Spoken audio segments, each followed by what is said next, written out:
Kibiina kya NUP gye baakedde okubeera nga receiving omubiri gw'abadde omubaka waabwe w'ekalangala Helen Nakimuli yavudde mu bulamu obunaku olw'eggulo. Amulesi si malungi kale bakabulindi ki ekiri awo ate woba otandikira?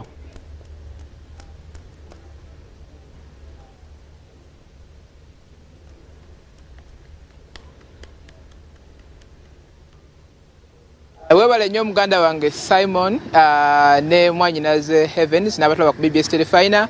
Mwasuze mutya mu bitundu by'eggwanga ebyenjawulo gye musinzidde okutulaba n'okutugoberera. Simon, mawulire ga nnaku nga bw'ogambye balabi ba BBS Telefina mu kaseera kano tuli ku ggwanika ekkulu e Mulago. Omubiri gw'omugenzi Honorable Helen Nakimuli we gwasuze olunaku lw'eggulo oluvannyuma lw'okuva mu bulamu bw'ensi eno bwe yabadde agezaako okulongoosebwa.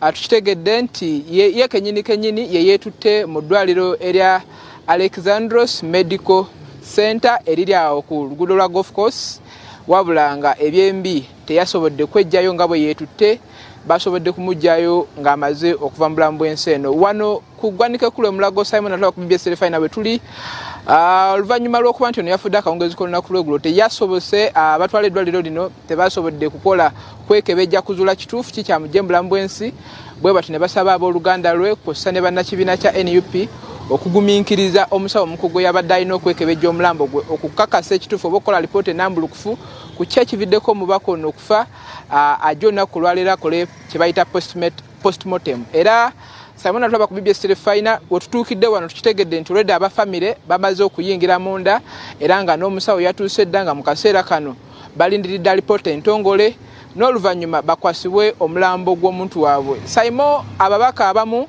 tukitegedde nti nabo bamaze okutuuka nga bali munda eyo mu kasenge gye bali